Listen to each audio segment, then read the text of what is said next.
I'm just glad that Tanya heard all of that. Oh, did she? Oh yeah, she's so backstage right now. Oh, well, welcome to our goofiness. Hello, and we're live. We are live. What's happening, buddy? Hi, buddy. How are you? I was good and glad to see your face. No, I'm just joking. I'm fine. Oh, come on now. Oh, We come said on, P. we said we weren't going there this week, and we went right Guys. there. This is a good show tonight. We have to be kind. Always have to be kind. What's going on, Mr. Baker? Mr. Thad? I'm just hoping that Mr. McGee. Where's Mr. McGee? He's right there. He's right here, and he's right there. Really, Jacob? Are you getting that itch, Why? buddy? Did you get that itch? Yeah. What? What do you say? What up, Miss?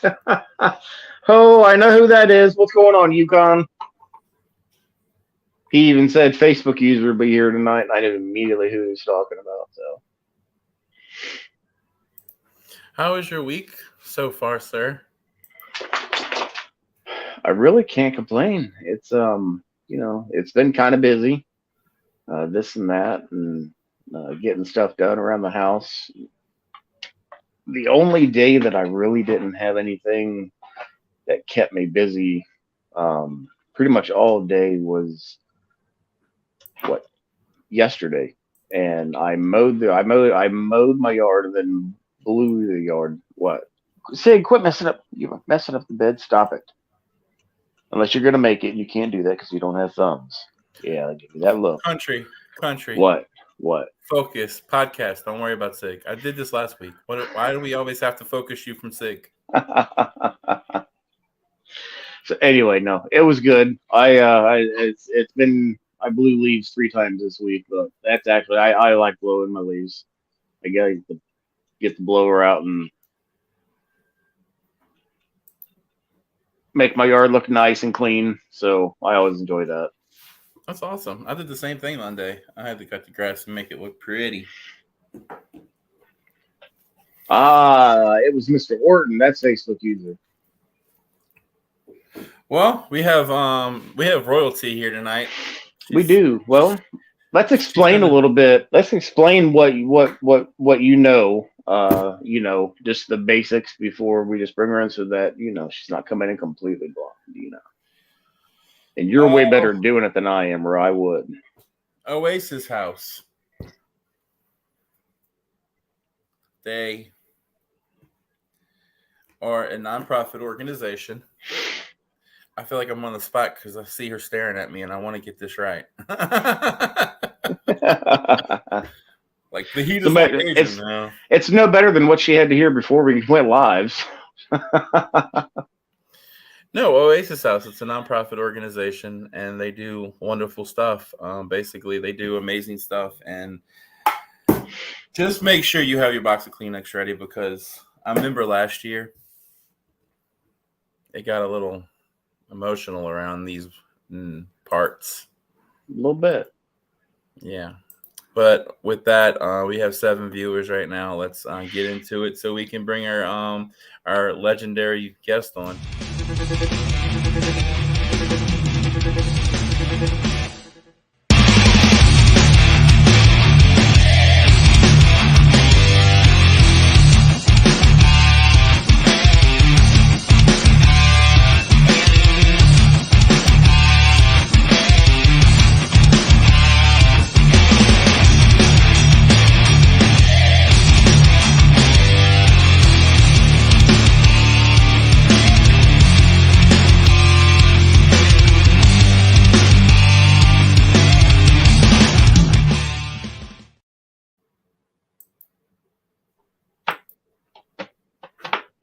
That'll never get old. Never. What's up, Mr. Scott Turner? So everybody knows on November 25th, we have We have a comp. It's called Stop Traffic Beer Battle. So right. please That one. get registered, and all the proceeds will be going to Oasis House. Miss Tonya, not to Miss Tonya, for Miss Tonya, but for Miss Tonya to do good things in the community with Oasis House. But we will bring her on, and she will take over the show as a takeover by Miss Tonya. Hello, ma'am. Hi. How are you guys? It's been a minute, hasn't it? It has. It's good to see you again. I think the last time we were at Field and Stream was the last time we saw you were at Field and Stream, correct? No, that was Donna. Donna, okay. Yeah. Gotcha. Okay. Yeah, well, we'll have to make sure you're at the next one then. Yeah. So, what's up? How are you? I'm good. We've been very, very busy. Very busy. Very busy? Yeah. That's awesome. So, what y'all got going on as of right now? So we have a conference coming up January 11th, 2024. We have it at the Masonic Lodge or Temple, that big building next to the Art Institute in Dayton. We have it every January. January is Human Trafficking Awareness Month. And we have a huge conference. And this year it's going to be really exciting because we have survivors of labor trafficking who are doing breakout sessions on labor trafficking. We have a woman whose expertise is in family trafficking. If you remember from last time, we talked about most children in the United States who are trafficked for sex are trafficked by someone in their circle of trust. So it's usually mom, dad, uncle, neighbor, babysitter, not strangers. That's not how that works. And so she's an expert on that. So there's going to be a breakout on that. We're going to have a survivor speaker. Lunch. It's going to be awesome. Nice. But it's a lot of work. And so, when is it? When is that going to be? It is January 11th, 2024. And for counselors, social workers, nurses, they get continuing education units. Okay. We're going to have a panel in the afternoon, and there's law enforcement. There's a variety of people who touch on this issue. And I was really cool. I was stoked to see the firefighters in your intro.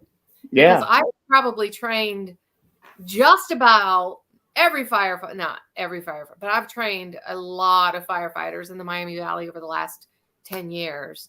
Have you? Okay. I go right to their station and train them. So nice. I was glad to see that. They are Aaron. If you've done a lot of firefighters in the Miami Valley, I'll name Aaron Cheney. Have you done Mr. Cheney? So I do them through Kettering Health. Okay.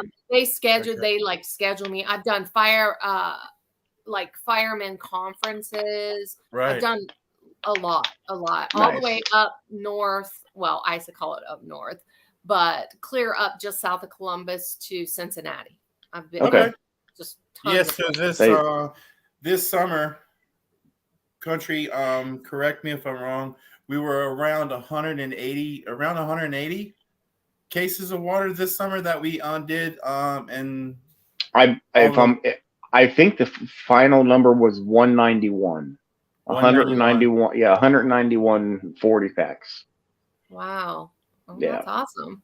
I'm glad that you support firemen, because I don't think they get enough credit for what they do. You got time for a little story? I'll just give you an example. We have all the time in the world. All right. Woo! So I went to this conference, right? Going on, Ducky. It was down in Cincinnati, and I always arrive early because I'm so professional like that. And the guy speaking before me was the, is it Hamilton County that Cincinnati is in? Mm-hmm. Okay. Yeah. It was the Hamilton County coroner. I believe he was the coroner, but he was doing a PowerPoint and he was showing pictures. This was at the height of the heroin epidemic. So probably 2017 or 18. And he was showing pictures of, I just saw the last 15 minutes and I feel like I had PTSD from it, just watching it. He showed a bathroom where a very obese person had overdosed on the toilet and their body fluids had just kind of come out of their body and they were blue, and the first responder went in there and tried to pick them up and they just tore in two. Oh, wow. And they were, calf deep in just body fluids because it was a very large person. It was shocking. So here's my husband's a veteran. I'm a veteran, but I only served 4 years. So it doesn't matter if you serve 6 months. I know, but he served 25, and he hold that note, Miss Tonya. I do apologize because of what you're about to say. Let me just go ahead and put this up. Okay.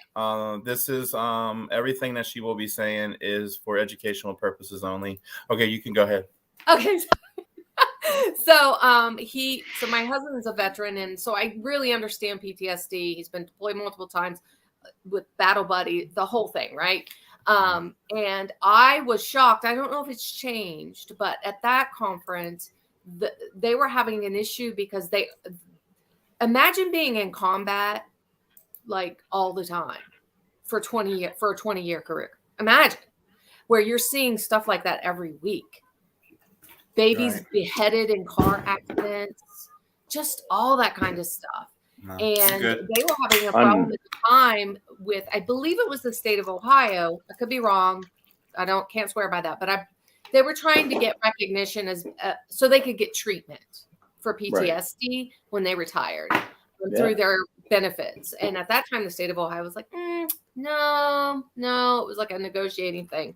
So since then, I hope they've gotten it. But I'm so glad, long story short, to see you supporting them, because I really feel like they are on the front lines in so many ways of so many things, not just human trafficking.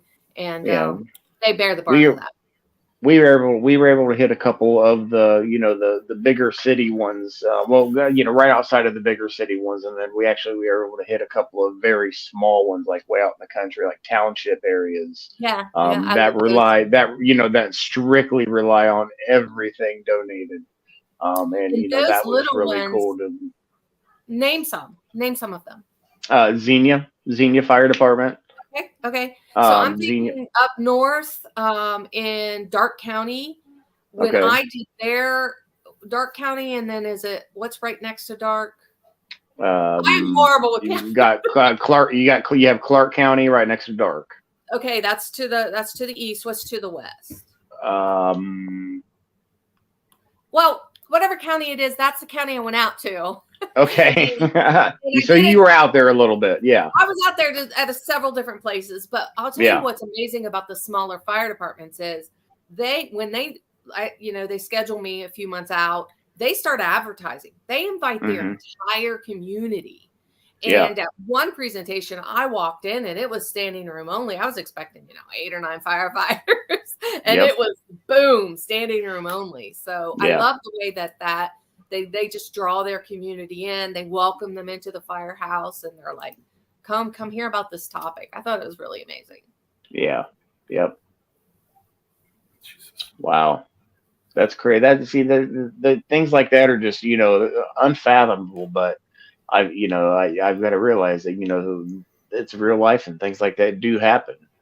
And it's kind of like, I've got an experience that, just proves it all together. You don't ever think you're going to get hit by a car. And I was hit by a car and, was in a coma for almost 3 months. And, it's just something is so, things happen. No, this is 2005. Oh, okay. But it's one of those things that it's like, it's not one of those things that you really think of until it hits home. And that's why it is so important to, I think have you on more than just one time a year, have you on all the time, and constantly having this in the light and what you guys are doing and trying to accomplish in your mission, your goal. So I have a couple thoughts about what you just said. First of all, I'm sorry to hear about your accident. I didn't know that. I was gonna say, if that happened since last year, you really recovered well. No. So here's the thing about human trafficking. I'm passionate about it, but I understand not everyone can be. You have to, especially today with, I don't know how you guys feel, but all the kind of craziness in the world. people only have so many hours of the day. They can only care about so much before they just burn out. So I do appreciate when people pick up this issue. I won't say that it's the most pressing issue of our time, but I will say that the reason it matters so much to me is because I served in the military. I believe in the American dream. I believe in America. I believe that we are the best country that's ever existed in the history of the world. Yes, I know I'm biased. I stand for the Pledge of Allegiance. I sing the national anthem. I love my country. I love it. And it kills me inside to think that there are people here, especially fellow citizens, Americans, but anybody who is enslaved, who's literally enslaved, and they have no way out, and they just live down the road from me, or they're just working down the road from me. That just kills me. It just flies all over me. Like, no matter what my problems have been in my life, I've, never been enslaved. And so that's why it matters to me. But I do understand it can't matter to everybody in the same way. So I don't judge, but I'm very happy to be on the show. We love you guys. We get a kick out of talking about you guys because a lot of our supporters are female. Obviously, it's not like, there's a lot for men to do at Oasis, but it's kind of cool that we're one of your charities. Yeah. So we don't get too many men who come up behind us and say, we do have some amazing men who do, but most men stay away from this issue. They don't want to talk about it. That may be the issue itself. It may be because it involves prostitution. Right. It involves legal sex work. It involves all of it is just like this. You can't talk about OnlyFans. You don't know what that is? OnlyFans. It's an online. So basically, it's an online site where women can make money and not actually have to touch anyone. That's all I'm going to say. And it's sex work. It's sex work. And people say, well, then it's okay because she's not touching anyone, so it doesn't do harm. But what we're seeing from the beginning research on that is that even though there's no contact, the damage emotionally, physically, and mentally is the same for her. Right. It just takes her a little longer to get there. Yeah. Right. But yeah, so a lot of men don't want to talk about it. As a matter of fact, when I do my presentations, I put up pictures of Johns, right? Because I served on the Miami Valley Human Trafficking Task Force for many years. It's all law enforcement. I was on the stings. I met the Johns. I was able to talk to them. I got their mug shots, most of them out of the paper, and I put them in my presentation. And we have people who get very upset by that. Really? Yeah. So it depends on the presenter. They may choose not to use that slide. Well, there's 3 slides because that's how many there are. I use them because I'm ready to roll. Oh, absolutely. If someone wants to throw down about it, we're going to throw down about it because look, this isn't the shame game. I want you to realize these are normal people.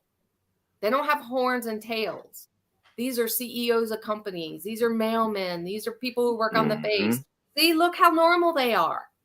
Yep. And they believe they've internalized that buying sex is okay, that it doesn't hurt anyone as long as it's consensual. Right. And, so anyway, that's an aside, but we do get pushback on that. I don't so much, but some of the How did you get started with Oasis House doing the? Well, I actually founded a nonprofit called Be Free Dayton. I co-founded it with some pretty amazing people, and then I kind of ran that for 3 years. And then the sheriff at the time, the sheriff's office asked me to come work with them.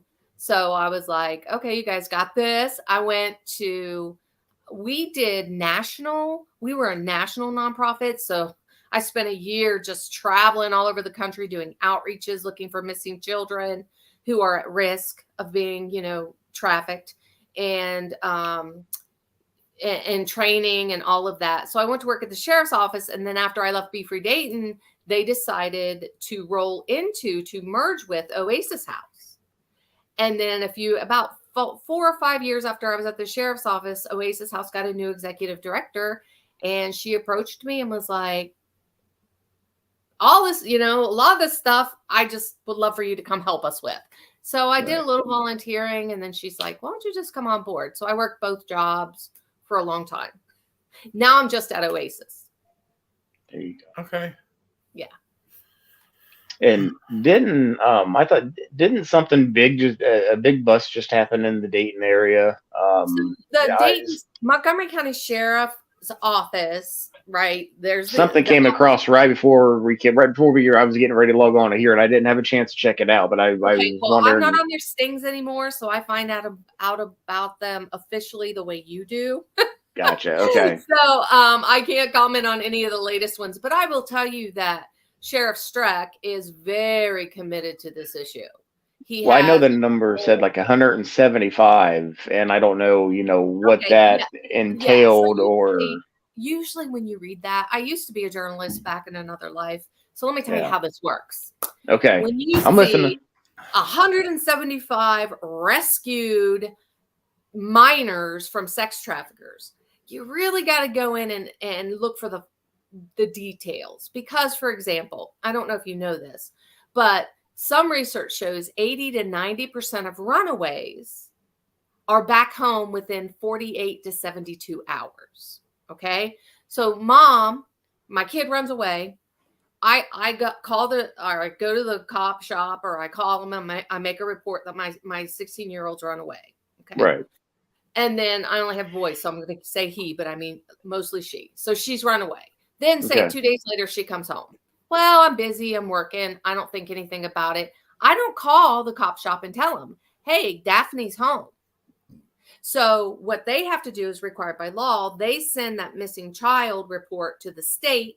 She goes on to the Attorney General's Missing Children in Ohio website. And then it is also reported to the National Center for Missing and Exploited Children, and they post her. Okay. Gotcha. Meanwhile, Daphne's at home because I Gotcha. forgot to call. So sometimes when they find them during a human trafficking sting, what it means is while we were conducting a human trafficking sting, we went looking for these missing children. And of the 150, 125 of them were found in their home. Gotcha. Okay. So that's why makes perfect sense. You've got to pull it out. You've got to go in there and read. Now, sometimes I've, read articles of national stings, the FBI in conjunction with other law enforcement, where they'll find 150 victims who were being trafficked. Right. You just have to go in and you have to actually read the fine print.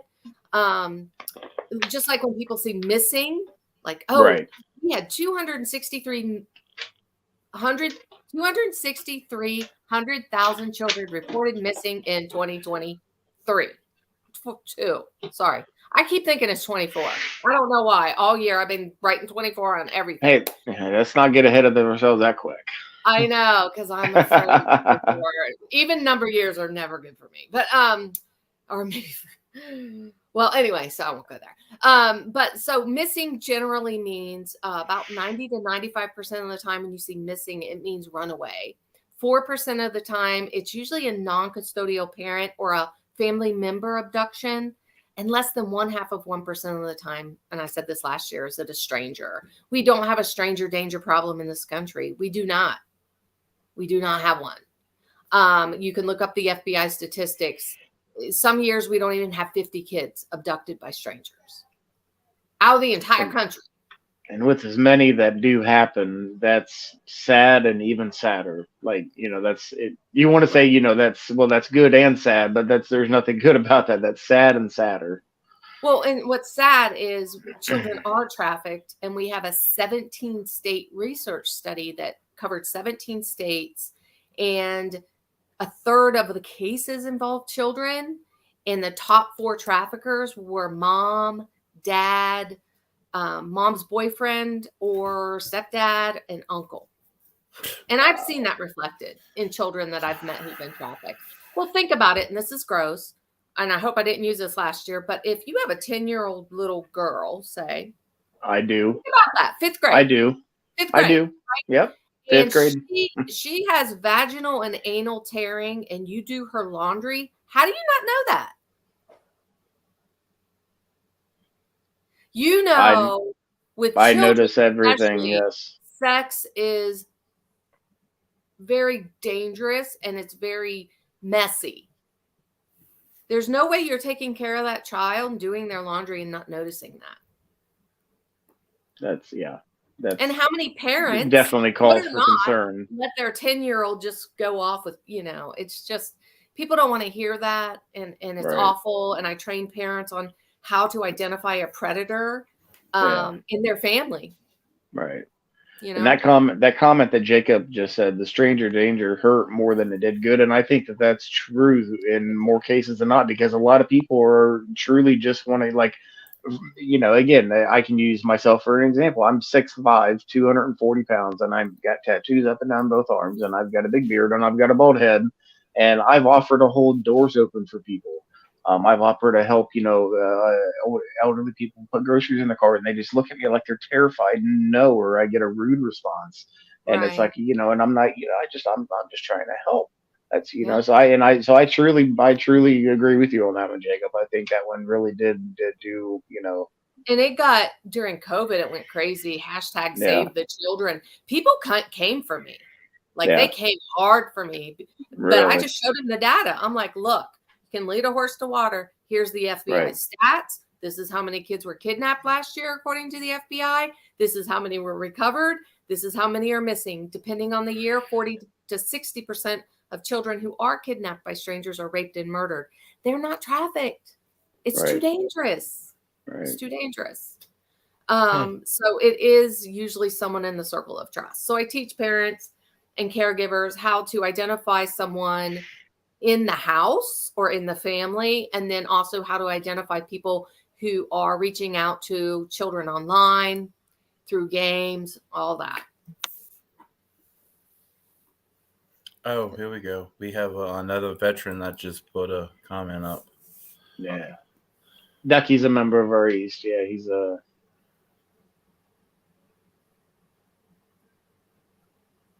Is that Ryan that you're talking about? Yeah. I got to squint a little bit because my laptop is like... Ducky. Good night, Ryan. Ducky, brother. Thank you for watching, my man. Have a good night, and give me a ring tomorrow. Ducky, I thought that was something that you've experienced, and you just telling us good night. All of that for good night. See, Cajun, that's why he doesn't like you. Boys are trafficked. Boys are trafficked. That's why he just sent me a personal message. Shut up. And I've only ever worked with one. Yeah, it definitely happens. Yeah. And it's really unfortunate because there's not a whole lot out there for them as far as resources and services. Like Oasis House, the new movie that came out, and I forgot the name of it, with the man who goes overseas and the girl and her brother are sold into trafficking. The brother gets to go home and he's looking for the sister. I know what you're talking about too. Daggone it.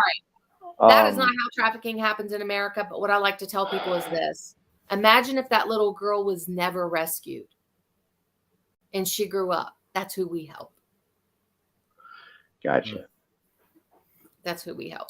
Because she grows up with all that trauma, all those issues, all of that distrust of the world. And we help her with that. We give her tribe. We try to give her tribe if she'll let us. They get, at Oasis House, they get trauma therapy from a trained therapist, music therapy, just tons of resources. And I have to say, we have someone who's getting ready to graduate. We had someone graduate a couple months ago, and we're getting ready for another graduate probably after the first of the year. And we're so excited. She's come so far. She's killing it. Awesome. She's killing it. That's awesome. Once she learned she could fly, like on her own, because she was trafficked. And I can tell this because it's very general, but she was trafficked from childhood through, as an adult, basically, her dad sold her to a trafficker. I mean, it's just this long, convoluted story, but she trusted no one. She was in a shell, and you should see her now. She is just killing it.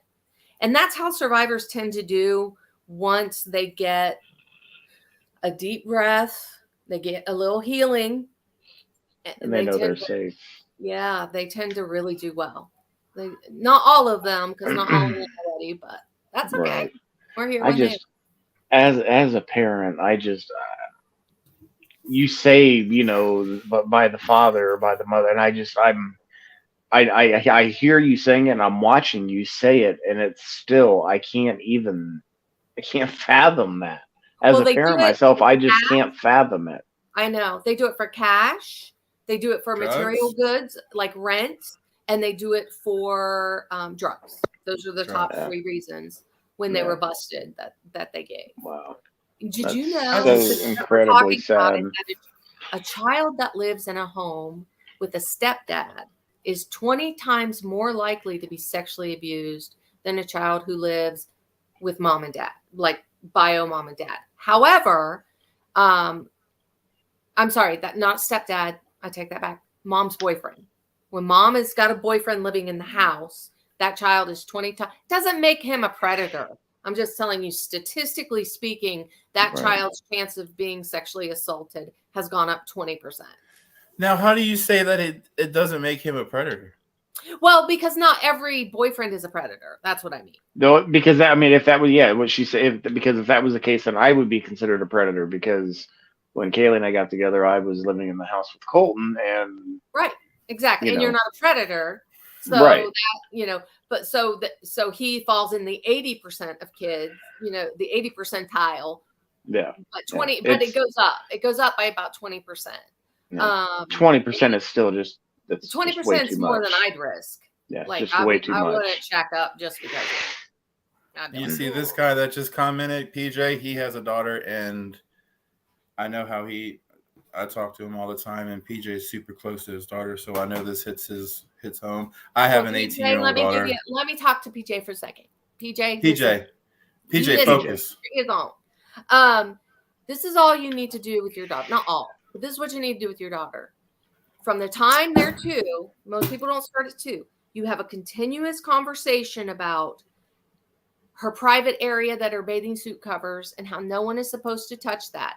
Now, when you have this conversation, most men don't know this intuitively. So I would encourage you to look like on Amazon or somewhere for a book that you can read with her that talks about your private area is private. No one should touch it.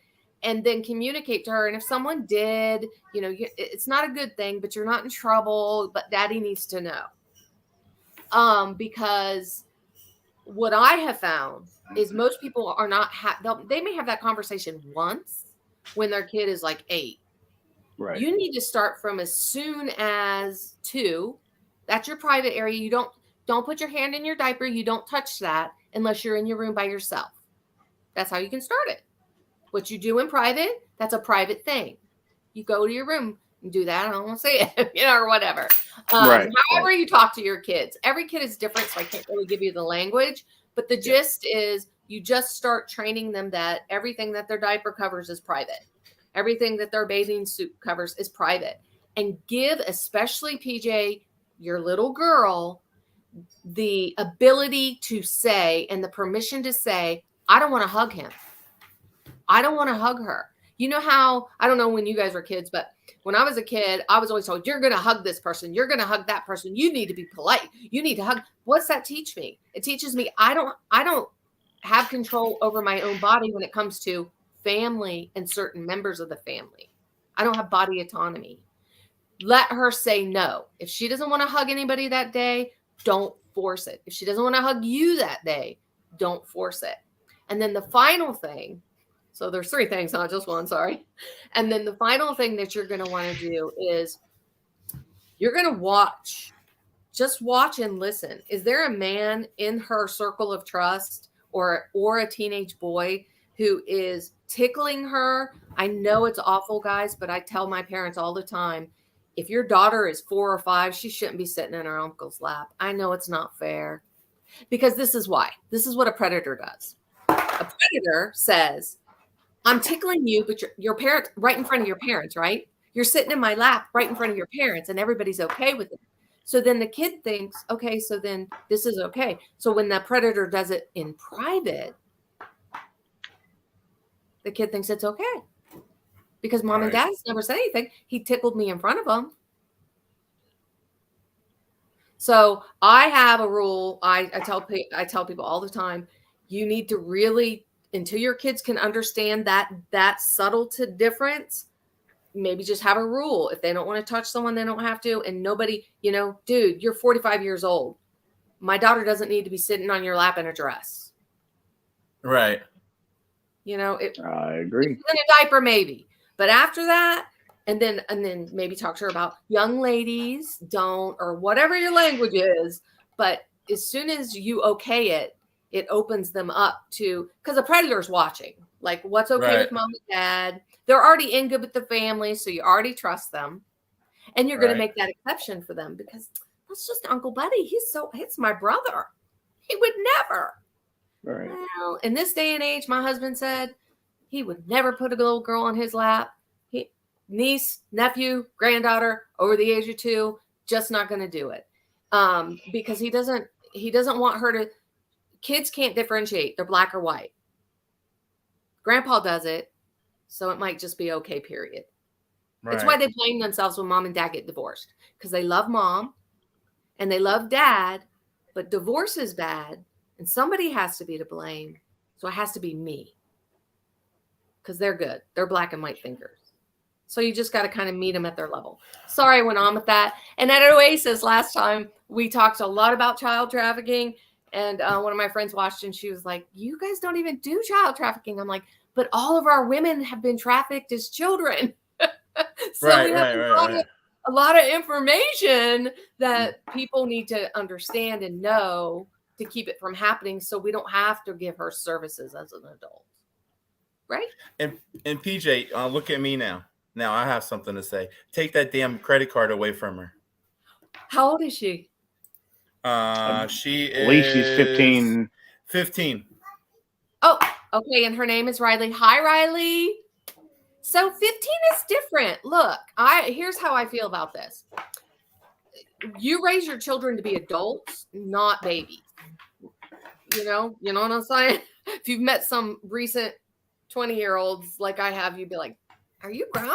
You're grown. Yep. Hey, I feel you. So Riley's 15. Right now is a really good time for her to make mistakes because she's in the safety of her own home. A credit card at 15, I don't know about that. I don't know. Better if she has a credit card with her dad than some stranger like, hey, your dad won't give you a credit card. I don't know. I'm just being facetious. I was just joking with him. It was okay. But I will say this to you, Riley. You need to watch. So the number one recruiter into sex work, which almost always leads to sex trafficking, not always, but in a majority of cases or in a lot of cases, is the number one recruiter in Southwest Ohio is the best friend. So what would that look like? You're 15, your BFF or a girl you know at school, all of a sudden she's got the nails, her hair, her clothes, she's carrying the nice bag, and she's like, girl, I got paid $6,000 last week to go on OnlyFans, and I didn't even get all the way naked. And you'll be like, a lot of girls are like, what do you mean you didn't get all the way naked? You can just keep your bikini on and just dance in front of the camera. Now, that's usually not what happens on OnlyFans, but if they're young enough, and they're not supposed to be on there if they're underage, but you know how that is. So, but let me tell you what it does. It introduces Riley. I'm sorry, Riley, I'm using you as an example. It introduces her into her mind as believing sex work is legitimate work. Now, as Riley gets older, nobody's going to pay her, $6,000 a week and to prance around in a bikini. So then she has to do more to earn the same amount of money. And then before you know it, she's at a strip club or she's somewhere to make that same money, because once you make bank, and there's a very small window for girls, usually from whatever age, starting 14, 15, 16 to about 22, 23 is their money window. And once they start making that kind of money, It's impossible. It's almost impossible for them to go work at Dunkin' Donuts for $15 an hour or go to college or do a normal job, because in their mind, that was easy money. Does that make sense? It'd be like if you were a CEO at a company making $500,000 a year, and then you had to go work in the mailroom. You're not doing it. So then they start using drugs. I mean, it's just a slippery slope. Well, he said here that he's been raising her on his own since she was 3, and they do have these conversations. And one of her pediatric doctors was arrested for child porn. Yeah. And so was that the one at Children's Hospital, right there in Dayton? Because we had 2. He's actually he's in PA. Okay. Well, I'm glad you're having these conversations. Keep having them. And let me just give you this statistic. According to the CDC, which I trusted way better before COVID, and this was out before COVID, 1 in 4 girls and 1 in 6 boys will be raped or molested by another child or an adult before the age of 16 or 18. I'm sorry, 18. That's 25% of every woman you know. And the reason they don't tell is because the gray matter of the brain is not fully formed, okay, until you're about 21, which is why our drinking age is 21. The gray matter is what controls your strength.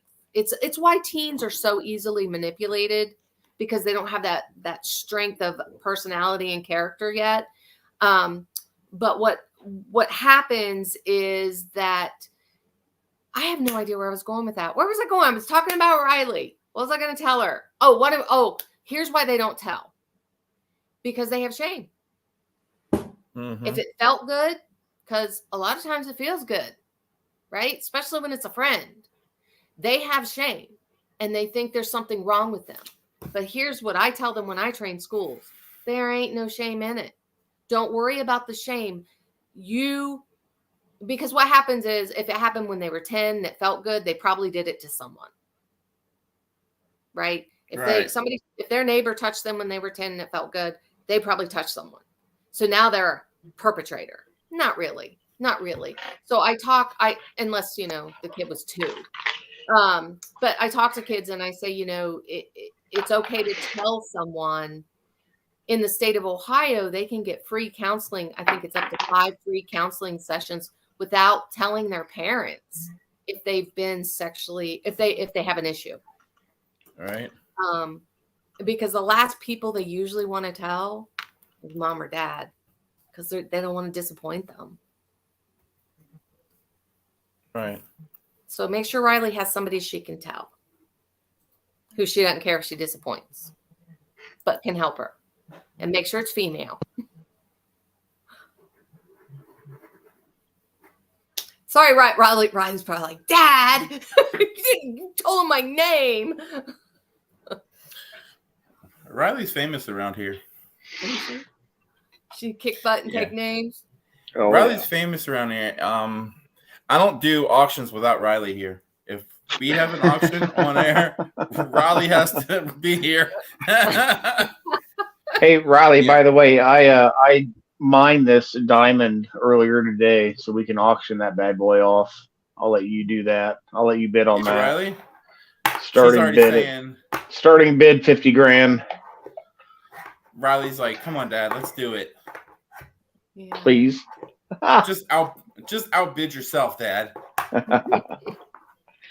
Oh, okay. Got off topic there. Yeah. Okay.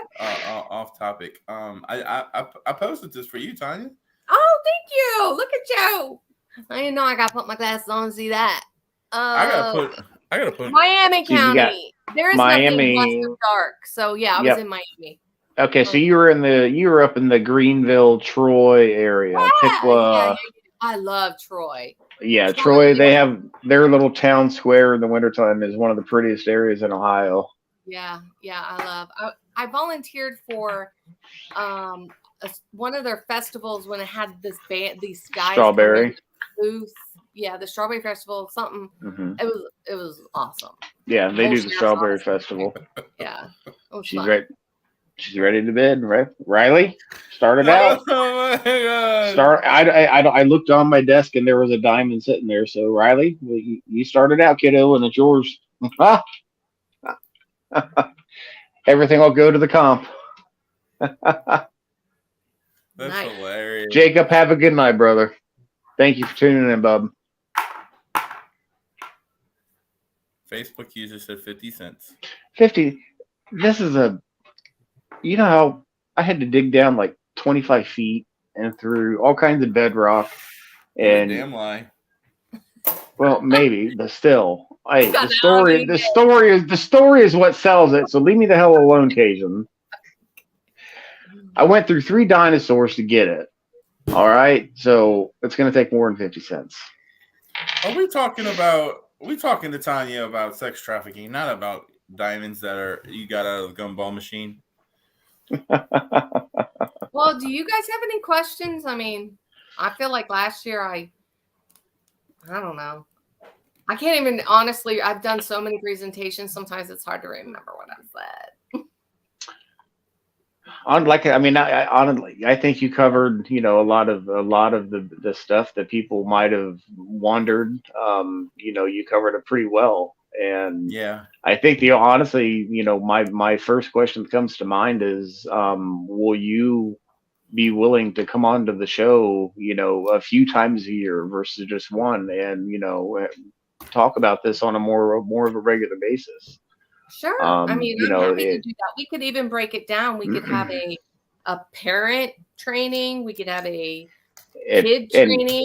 Yes, and if you ever predator training. Yeah, I mean, and if you have anybody that works at the Oasis House, if you have anybody that's gone through the program that is in the right space to talk about it on an open platform like this that you want to bring on, just let Kason or I know, and we can make that happen.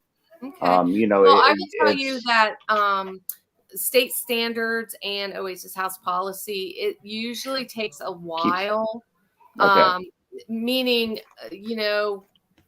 we certainly don't limit them, but there are some guidelines for survivors, survivor speakers, but I will keep it in mind. I will definitely keep it in mind.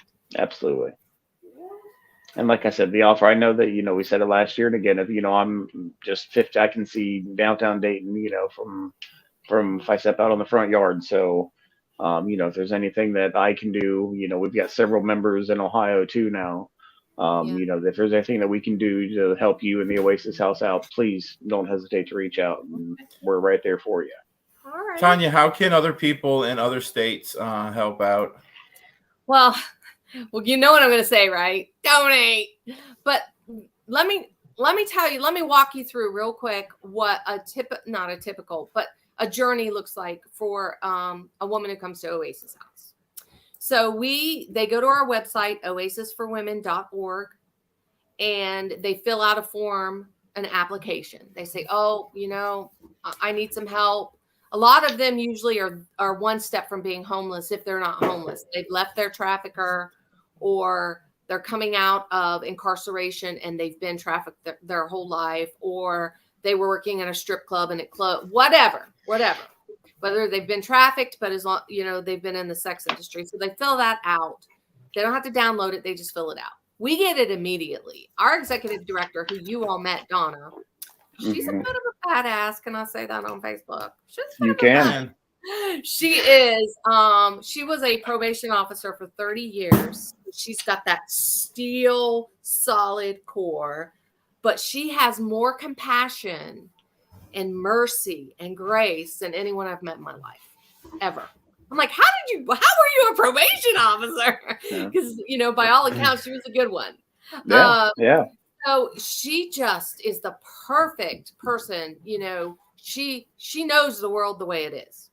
Yeah. She knows it. Yep.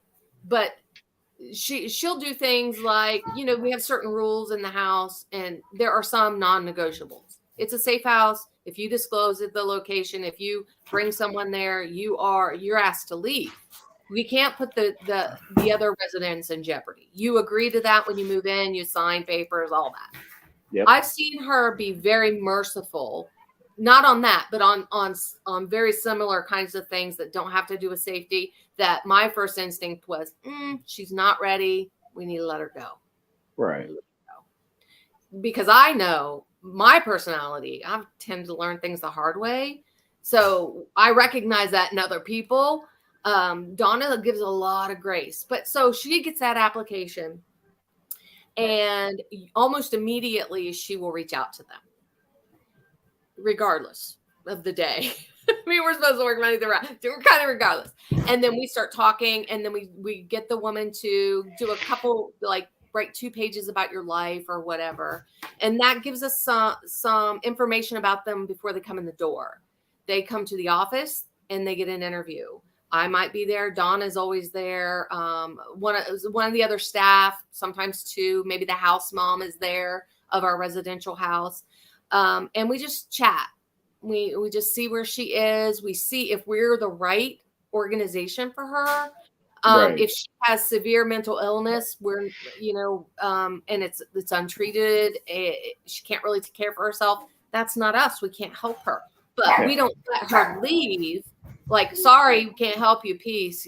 We do our best to find a place for her that will fit her resources that she needs. But let's just say in this instance, though, the woman meets all of our criteria. We have an open bed. We say, okay, the move-in date is November 13th.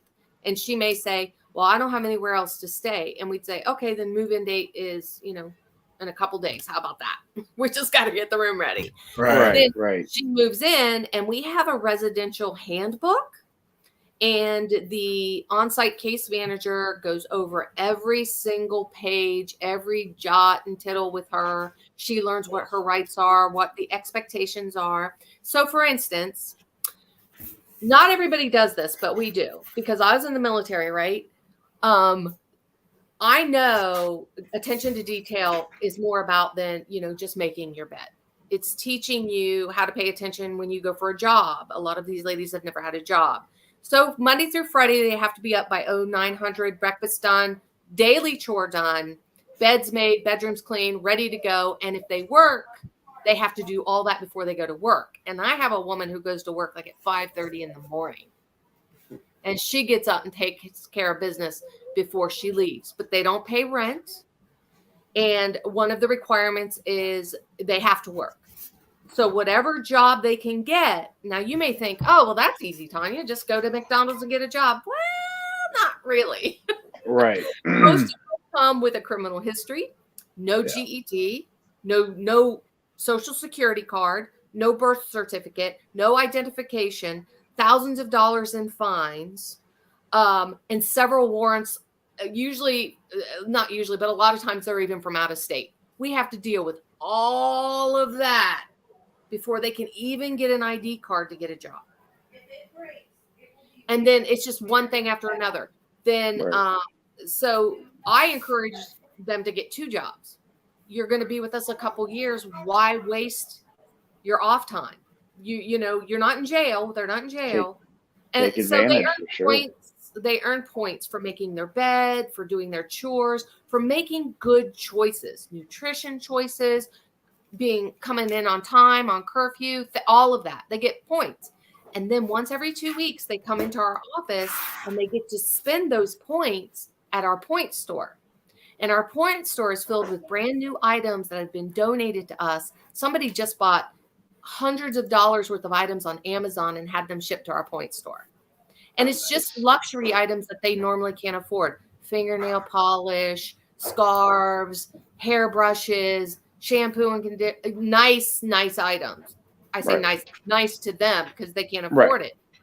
So they often say things like, this is the first time in my life I've ever earned something. Legit earned it. Even if it's a new bottle of shampoo. Yep. And it's a hairbrush. And it's nail polish. And it's a journal. And it's a Bible. And it's those types of things. It's got to start somewhere. Right. So then she gets professional case management, and we meet her where she is. If she has all those issues I named, we take them on head on. I've gone to court in other states and advocated for our ladies. We're connected with a lot of different resources. A lot of times we can get their record, help them to get their records expunged by giving them a resource. We partner with another organization that partners with lawyers who help them do that. Things like that, which helps them but it is hard. It is hard. Even our graduates, when they leave us, we want them to be economically sound.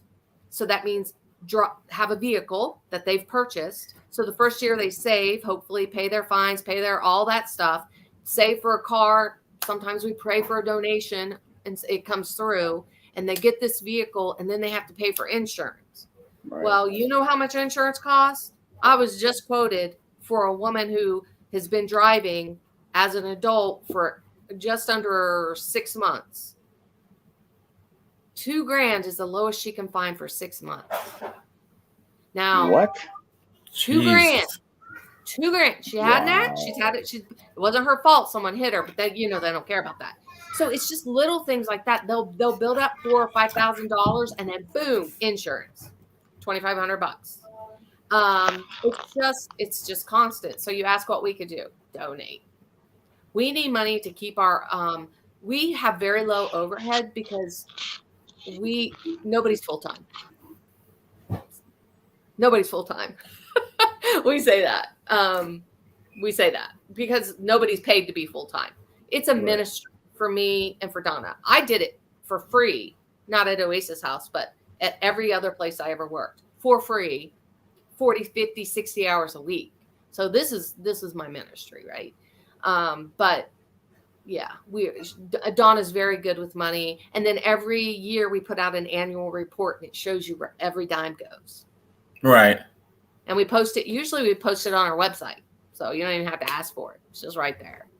But we pay utilities, and then the houses have to be maintained. We pay for everything except usually food. They work and they buy their own food. But pretty much everything else we're paying for. So on an average of, say, $1,000, how many women can you help per each 1,000? So for $1,000, we have to break it down practically, right? Right. So $1,000 would be 3 months. We have a 5-bedroom house. So it would be 3 months of utilities, right? So that would pay the utilities for 5 women for 3 months. Let's see what else. Well, I'm trying to think of. We've got insurance and stuff. But I don't want to get into all that because I don't even know the numbers. But yeah, so it's things like that. They, I don't know, everything a woman needs. Think of the women in your life. We supply that.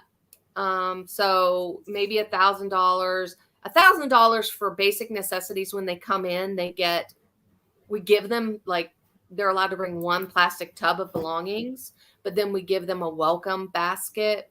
So, $1,000 would pay for that for a year easily.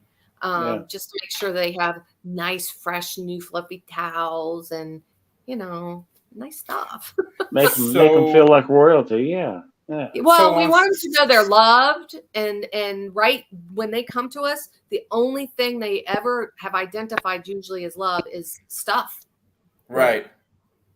So on side of the comp that we do, if we did something throughout the year and raised money to get stuff like this, like towels and toiletries and stuff, would that be acceptable for us to do throughout the year for y'all? Yeah. But honestly, I'll tell you what you could do that would make the most impact. Okay. Is keep your eyes peeled for I'm not saying a free, but a reliable vehicle. One of our ladies just bought herself a 14-year-old Honda, and because Honda's a good car, went with her when she bought it. But I have to tell you, some people just are not very ethical. Let's just say that. What type, like 2-door, 4-door, and what's the price range? And well, so most of the ladies after the first year will have between $2,500, depending on if they're willing to work. If they're not really willing to work, then we don't put them in the category of asking and looking for a car for them. They've got to have a dog in the fight. So Yeah. usually between 3,000 and 5,000. Now, because they don't qualify, they don't have any credit. They have to pay cash to start for everything. I will tell you though, I have to give Right Pat Credit Union a plug here. They have been incredible. They have no idea what we do. They don't know these women are associated with us. I send my ladies in there, women who cannot get loans anywhere else, or if they do, it's 24% interest, and they work with them and they advocate for them. I had a woman go in and they asked her what she was paying for car insurance, and she told them, they're like, "Oh no, that's crazy," and they started looking for insurance for her. That's amazing. Wow. That is. Right Pat. Yeah, Right Pat is a good. I've always heard good things about Right Pat. We have one of our fellow pack members in the north. He is the pack leader of the north, Wolverine. He's a mechanic in Chicago, and he said he comes around across decent vehicles constantly. Yeah, if you come across one, just contact me or Donna and say, hey, because we're not always looking. Like right now, we're not looking. We just got one for one of our women. She got it herself. We didn't get it. The woman before her, the two previous women, they were donated. The vehicles were donated, and they were really decent vehicles. Just not, I mean, they got to have working doors. They got to work because we teach them. We have someone come in and teach them how to change a tire, how to check the oil, but they get taken. One of the ladies took her, I'm not going to name it, took her vehicle to a local chain. And before she walked out the door, she had given them $1,300. And they told her she still needed like $1,300 more maintenance done on her vehicle. And then when an independent mechanic looked at it, was like, no, they're fine. Huh. Sounds about right, unfortunately. And that $1,300 was everything she had. Wow. So sad. Without your vehicle, you got nothing. What are you going to do? Yeah, she didn't have much of an option. Yeah, and she believed him because what does she know? Right. We've had women who've taken their car in for maintenance, like they'll get an oil change and they will have new wipers they'll put on, or here's one, ball bearings put in their tires and new stems because their stems were corroded, or the pressure valve thing in your tire. Yeah. Well. So then she gets a low tire and takes it back to the chain place who gave her brand new tires and charged her to put all new valves or whatever it's called on her tires. And she takes it in. The guy comes out and goes, "Oh, you need new valve. You need a new valve on that tire." Valve stems are normally something. I thought that was something that just went with. That is it reads the tire pressure. What is that? It makes that light in your car. They have the little. It's in the tire. It's yeah. Okay, I know. I know what you're talking about. So she paid one of their stores in up north, all new tires, all new sensors. Wow. Then she kept getting a low tire. Her low tire light kept coming on. And at first when she called, they were like, "Oh, it's just the cold weather." Well, what? Okay. So she kept but then when she would check the air, one of the tires would be like at 19 PSI and it's supposed to be at 36. Right. And so she takes it in and the guy comes out and tells her, "Oh, you need a new sensor." And she's like, "Dude, I just paid you for those. Another store." And he's like, "Oh," and he looked up her car and he goes, "Oh," and then he goes back. But if she wouldn't have, I mean, I'm sure he would have found it when he got in the computer, but just stuff like that. I'm just like, God. And it's just nonstop. People take advantage all the time. Yeah, People are shitty like that. And that's what Wolverine said right now. He hates mechanic shops like that. It gives the rep because he's a mechanic, so he's like, yeah, that gives him a bad name. It happens all the time. And then he also posted to not go to Jiffy Lube, basically. Yeah, we've learned that the hard way. And I will say Firestone is a little aggressive. Name and shame. A certain Firestone store is really aggressive in, you need to get this done right away or your tires are going to fall off your car. And let me tell you, the tire pressure monitor, I have one in my car that's been doing this forever. Yeah. I don't even pay attention to it. But when you're a woman and I'll just tell you, things that wouldn't bother you bother them. So let me give you for instance. One of our ladies was in an accident. She had to get a rental car. They gave her a rental car without a spare tire in it. 11 o'clock at night. She's in the worst part of Dayton, one of the worst parts of Dayton, and she's got a dead flat. She pulls over at a really sketchy speedway, and remember that she's had a history, right, of this kind of, being in these areas, Right. and so she's already shaking because PTSD. she's got to get out of her car in this sketchy area. Women like me would be like, am I going to get robbed? That's not her concern. Her concern comes from a past of being in areas like that and being a sex worker. So her concern's different. And she goes to check that, hey, I'm empowered. I can change a tire. And they rented her a car with no tire, no spare tire. So she called, the Uber comes, it brings her home. And the next day they had the car company, Enterprise had that car towed out to the airport. The tow guy took it to the wrong place. They couldn't find it for 2 days. And they told her she couldn't get a new car because they couldn't find that one. Wow. That's crazy. I mean, and it's just one thing. I'm like, really? It sounds like it. It's just because, and I've seen it. It's just the way of the world. If my husband calls the tire shop, he gets a completely different experience than when I call. When I call, I put him on a speakerphone because he never believes me. Just like when we're in the military. I said, I walk in the hospital and I'm like, oh, I could walk in there carrying my head under my arm. I think I think there's something wrong with my head. It's no longer attached to my body. They'd be like, oh, it's all in your head. It's all in your head. He could go in and say, oh, I got a stomach ache. They're like, really? Let's get a CAT scan. Get him upstairs. Let's get a CAT scan. Sorry. That's my little pet peeve. Yeah. That was way off topic. So, final words before we unfortunately have to. Yeah, I'm sorry I didn't really talk very much about. I feel like I said so much last year, though. I do remember when I got off. I had a couple friends watching. They were like, "Ooh." No, I think you're fine. You touched a lot of different topics. Anybody out of state, they can donate. Here's, I can promise you that Donna will make every penny scream.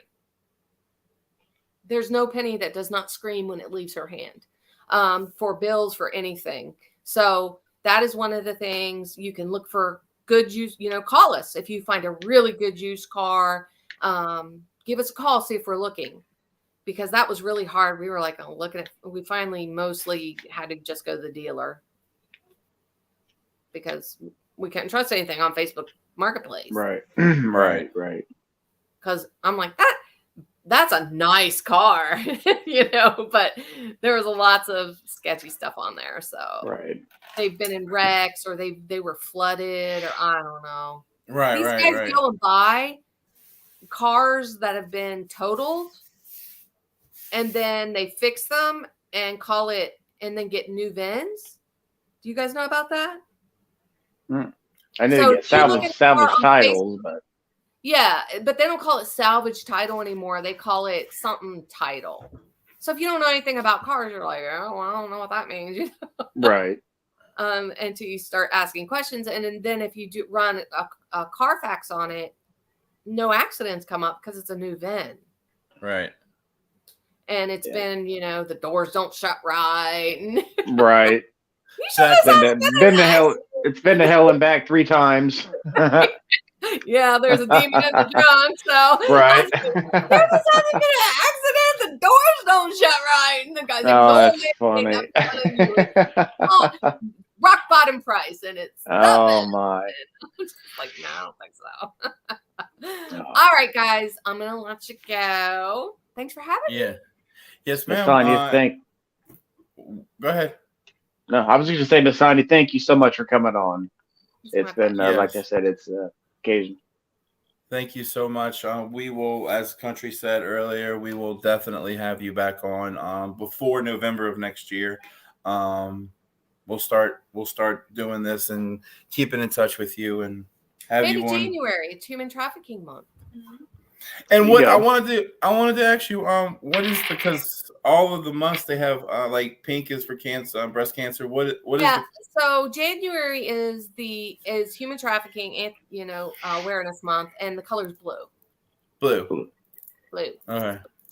And Nice. you could tell people, come to our conference because it's for everyone. Okay. It's like And- $35, and you get a gourmet lunch, and it's fun, and you get to, And it's like 20 minutes away from my house. That's the best and part. the building is beautiful. Oh, it Send it is. to, I've been there several times, yes. Send us an email with the attachment, and we'll post it on our Facebook on the pack group page. Okay. Sounds good. Totally. All right. Have a good evening, Tonya. She remembered. I love it. I love it. Look at it. I love it. Have a good night. You too, Bye-bye. Tonya. Bye. I love that lady. Man, she's awesome.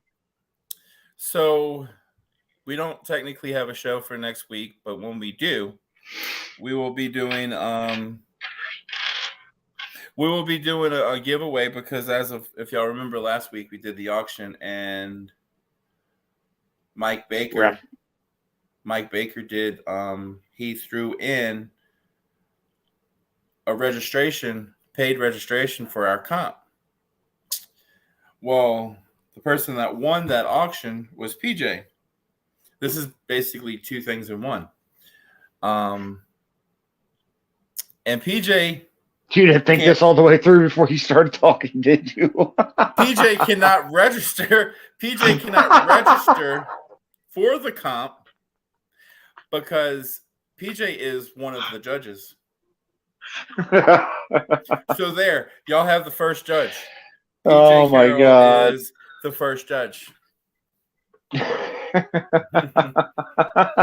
I wanted to explain to him. I can see it on your face, like as you're talking, you're like, "Shit, I've already went too far that I can't go back, but I have to finish now." I saw the moment hit your face. I wanted to announce PJ was the judge. I just wanted Well, to good. word it correctly. There you I go. wanted to word it correctly. Yeah. So thank you to Mike Baker.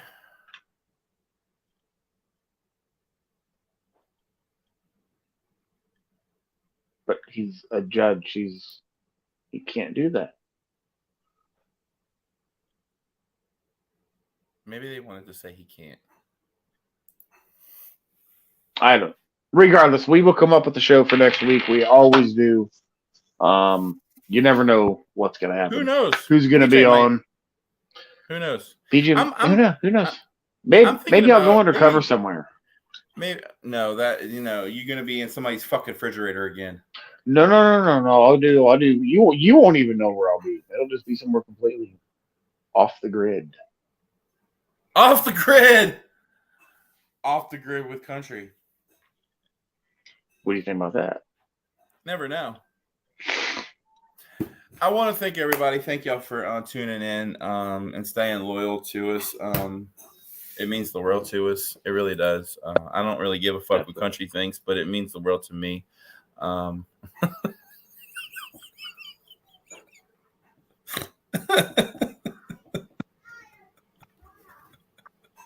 Just get the fucking show over with.